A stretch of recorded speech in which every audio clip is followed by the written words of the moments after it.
Assalamualaikum warahmatullahi wabarakatuh. Halo semuanya, perkenalkan nama saya Glovia Lima Putri Ferdiansa.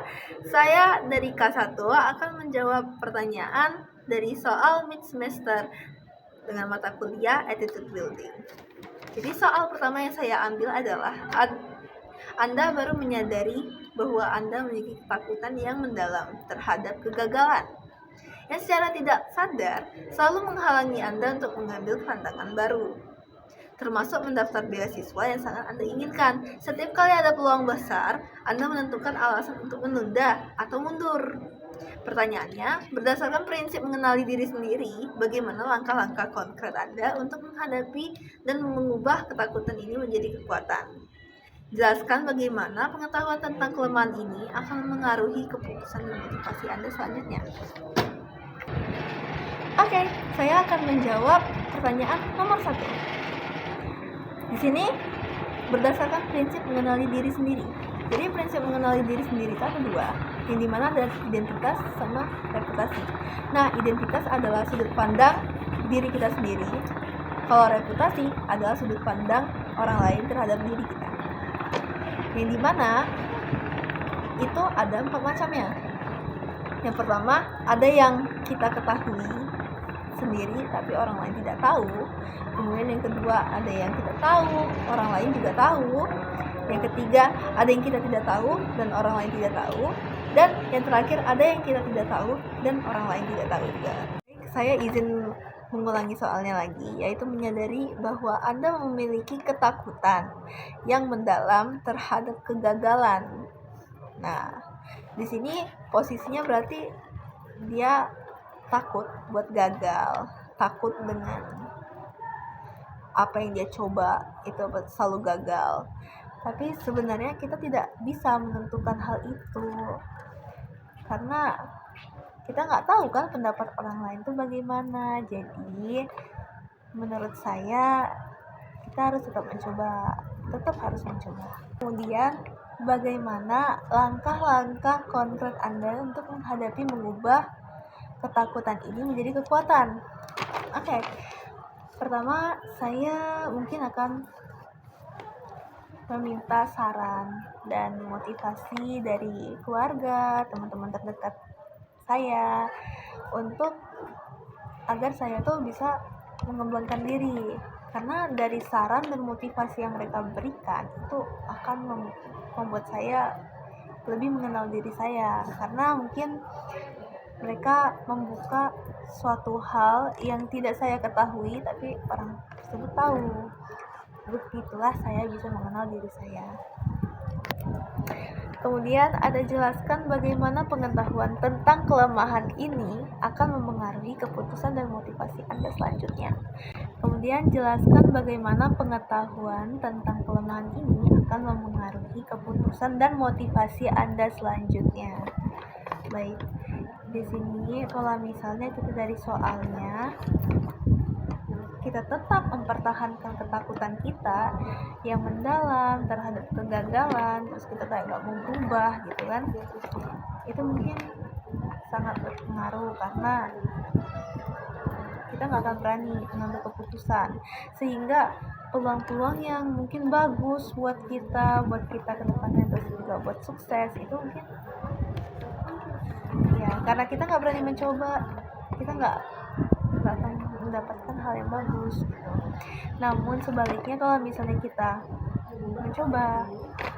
mencoba kan, kita mau mencoba hal baru, terus kita melawan rasa takut kita, itu baru bisa. Itu mungkin kita akan mendapatkan suatu hal yang lebih baik. Jangan jadikan kegagalan itu adalah satu-satunya harapan terakhir. Masih ada harapan berikutnya. Kita harus coba lagi, kita harus berani. Karena mengenal diri sendiri itu bagus, sangat bagus. Karena kita bisa menentukan tujuan hidup kita. Kemudian kita tahu kelemahan dan kelebihan kita tuh gimana. Maka dari itu, ayo kita mengenali diri. Oke, soal nomor 2. Saya mengambil opsi nomor 4. Anda telah berkomitmen untuk belajar bahasa Inggris secara mandiri setiap hari selama setahun. Namun, setelah 6 bulan, rasa jenuh dan bosan melanda. Anda mulai sering bolos belajar, merasa upaya Anda tidak membuahkan hasil instan, dan melihat teman-teman lainnya tempatnya jauh lebih cepat menguasai bahasa tersebut. Pertanyaannya, menggunakan prinsip menjaga motivasi, bagaimana Anda akan mendiagnosis dan mengatasi motivasi ini? Tentukan strategi motivasi internal dan eksternal yang akan Anda terapkan untuk kembali konsisten mencapai tujuan jangka panjang Anda. Baik, saya akan menjawabkan opsi nomor 4. Jadi, dari soal ini kita tahu bahwa dia udah belajar secara mandiri, berkomitmen nih selama setahun. Kemudian pas sudah 6 bulan, rasa jenuh dan bosan mulai melanda. Jadi, mulai sering bolos nih. Oke. Untuk mendiagnosis dan mengatasi motivasi ini, biasanya turunnya motivasi itu gara-gara kita malas. Baik, jadi motivasi itu ada 2 jenisnya. Yang pertama ada dari internal, yang kedua ada dari eksternal. Di sini soalnya menjelaskan atau menanyakan tentang strategi motivasi internal dan eksternal yang akan saya pilih, yang akan saya terapkan untuk kembali konsisten mencapai tujuan jangka panjang saya. Oke, untuk motivasi internal itu adalah motivasi yang berada dalam diri kita sendiri. Misalnya, untuk saya terkadang berpikir, saya juga malas sih. Saya juga malas mengerjakan tugas, malas kuliah, juga saya ada. Namun, saya mengingat lagi memori sebelumnya. Yang dimana orang tua saya tuh susah payah loh nguliahin saya sampai sini, masa saya harus menggagalkan itu semua, menggagalkan ekspektasi mereka. Jadi saya memilih untuk berpikir lebih dalam lagi sehingga saya termotivasi lagi untuk mendapatkan hasil yang terbaik untuk orang tua saya. Kemudian untuk motivasi eksternal itu adalah motivasi yang berada di luar diri kita. Bisa dari teman-teman kita, lingkungan positif, guru, dan lain-lainnya. Terkadang motivasi dan saran yang dari teman-teman kita itu juga bisa meningkatkan motivasi atau komitmen belajar kita. Misalnya di kampus ini saya memiliki teman yang bisa diajak belajar. Jadi saya langsung termotivasi tuh kayak belajar bareng. Jadi meningkatkan motivasi saya untuk belajar lagi. Dan kemudian di sini ada katanya mulai tidak memberikan hasil instan dan melihat teman-teman lainnya tampaknya jauh lebih cepat menguasai bahasa tersebut. Sebenarnya kita jangan melihat instannya ya, karena istilah katanya seperti ini, ada si A dan si B.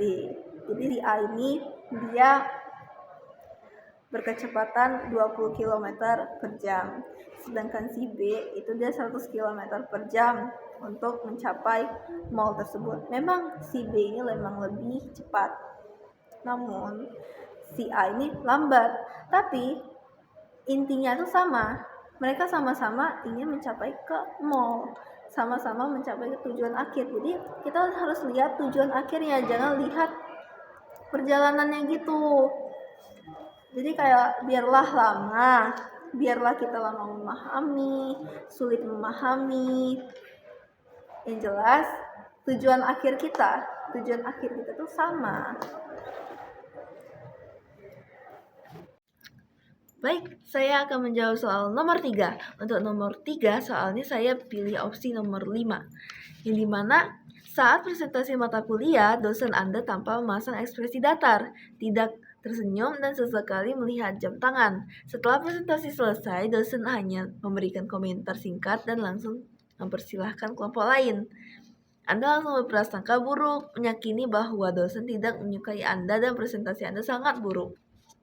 Pertanyaannya, bagaimana cara Anda mengelola pikiran Anda dalam situasi ini dengan menerapkan prinsip pikiran positif dan prasangka baik. Apa yang harus Anda lakukan untuk memastikan penilaian Anda didasarkan fakta bukan emosi atau asumsi negatif? Dan bagaimana ini akan memengaruhi interaksi Anda dengan dosen di masa depan?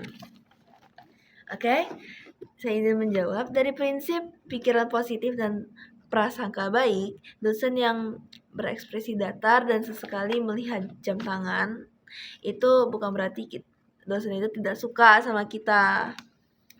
Tapi kan dosen juga mempunyai kesibukan masing-masing, terus juga mempunyai masalah pribadi juga. Jadi bisa saja dosennya sedang mengejar waktu, soalnya tadi kan di statementnya sering ngecek jam tangan. Nah, mungkin aja dosennya itu sedang mengejar waktu. Mungkin saja di acara hari ini dia punya acara penting. Terus juga mungkin ada meeting penting juga.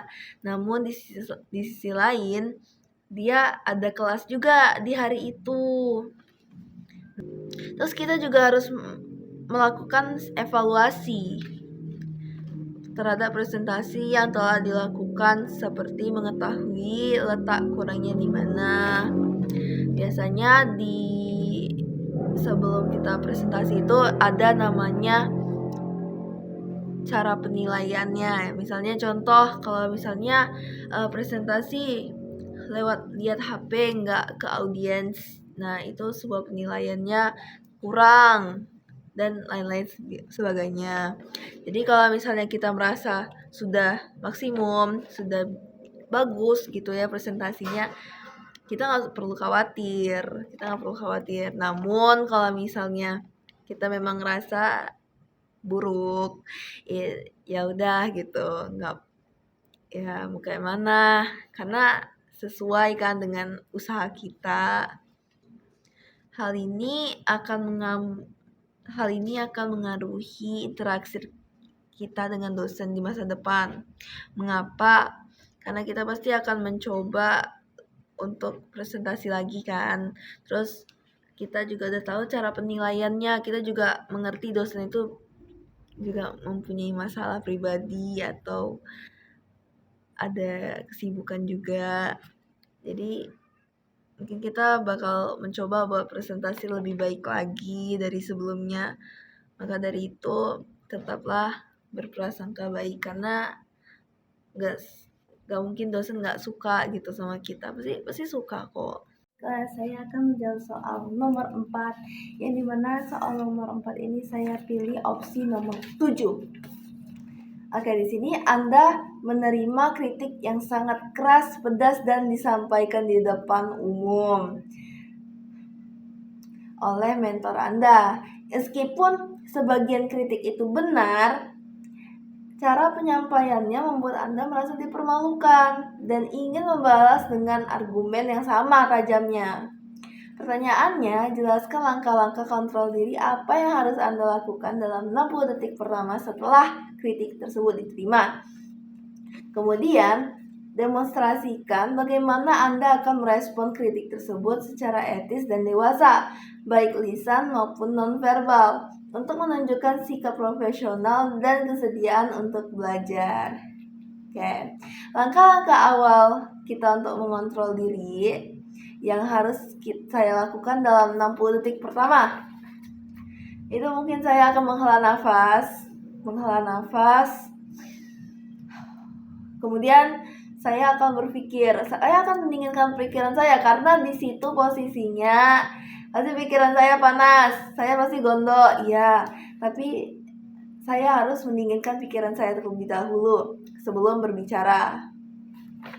Kemudian saya mulai berbicara dengan halus, tapi kita jangan langsung balas kayak tajam gitu, jangan, itu menandakan bahwa kita nggak profesional dan tidak menerima ajaran, nggak mau belajar istilahnya. Tapi karena kita mau belajar kan, jadi kita kayak, oh ya terima kasih, jangan lupa terima kasih, minta maaf, kemudian jangan lupa senyum ya, ya bang, maaf, ya kak, maaf, terima kasih atas sarannya, terima kasih atas kritikannya, gitu. Karena kalau kita balas emosi sama emosi itu akan buat semakin panas suasananya. Jadi biarlah orang yang panas duluan, biarlah orang memulai sebuah api, kita jadi air gitu.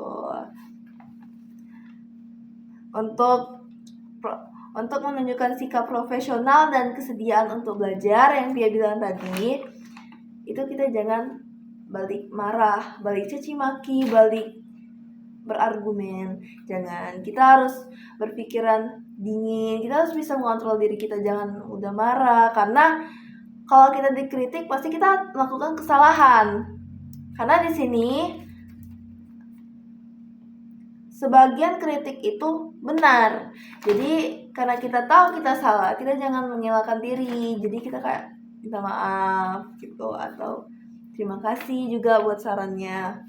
Biar kita terlihat, oh iya berarti anak ini mau belajar dari kesalahan dia gitu. Jadi kita terlihat seperti lebih profesional. Baik, kita sudah sampai di soal nomor 5, soal terakhir. Di nomor 5 ini saya memilih opsi nomor 9, yang dimana studi kasus kombinasi, Anda memiliki tujuan ambisius untuk memulai bisnis. Namun, keluarga dan teman-teman terdekat Anda terus meremehkan ide tersebut. Berfokus pada resiko kegagalan dan menggambarkan keraguan di sekitar Anda. Lingkungan Anda dipenuhi energi skeptis. Pertanyaannya, menggunakan prinsip law of attraction dan pikiran positif, bagaimana Anda dapat melindungi mental dan vibrasi Anda dari lingkungan negatif ini? Tunjukkan bagaimana Anda dapat mempraktikkan prasangka baik terhadap niat mereka, meskipun kata-kata mereka negatif, sambil mempertahankan fokus dan keyakinan visi Anda. Jadi menggunakan prinsip law of attraction itu kita jangan memikirkan hal-hal negatif dulu sebenarnya. Jadi jangan masukin gitu apa perkataan orang yang sebenarnya belum kita ketahui gitu ke depannya gimana. Nah, jadi jangan pikiran negatif dulu, kita harus tetap pikiran positif, karena kalau misalnya kita pikirannya negatif itu bakal balik lagi ke kita negatif. Cuma kalau kita pikirnya positif itu bakal balik lagi ke positif kepada diri kita. Nah, kemudian percaya aja lah dengan diri kita sendiri kan, bahwa kita tuh bisa loh, kita tuh mampu tahu. Kita buktiin ke mereka bahwa kita tuh sebenarnya bisa, kita mampu. Nah, kemudian di sini terlihat bahwa dia memiliki tujuan ambisius ya, dia berarti ambisi konsisten. Ingatlah, soalnya usaha itu tidak akan mengkhianati hasil. Oke, kemudian untuk prinsip pikiran positifnya, itu mungkin kita pikir perkataan orang yang tadi meremehkan kita terus. Tapi terkadang kalau bisa kita di posisi pikiran positifnya, mungkin saja mereka mengetahui kita tuh seperti apa orangnya. Mungkin kita muda males, tiba-tiba mau ambisius kan, kita nggak tahu. Kemudian juga mungkin orang-orang juga banyak kenal dari orang lain gitu, cerita ini itu, bahwa kalau misalnya buka toko begini-begini, buka bisnis begini-begini, itu hancur loh, itu ini loh. Mungkin mereka mau kita tuh ngerasa nggak kecewa gitu. Mereka mau kayak kita tuh berhentilah biar tidak terjadi kekecewaan ke depannya. Itu untuk di pikiran positif. Karena jadikan aja perkataan orang-orang tadi yang meremehkan kita, orang, teman, keluarga, terus juga dan lain-lain, itu tuh sebenarnya bukan meremehkan, namun jadikan perkataan mereka sebagai motivasi yang membangun diri kita. Oke, Baik, itu saja dari saya. Saya akhiri. Assalamualaikum warahmatullahi wabarakatuh. Dadah.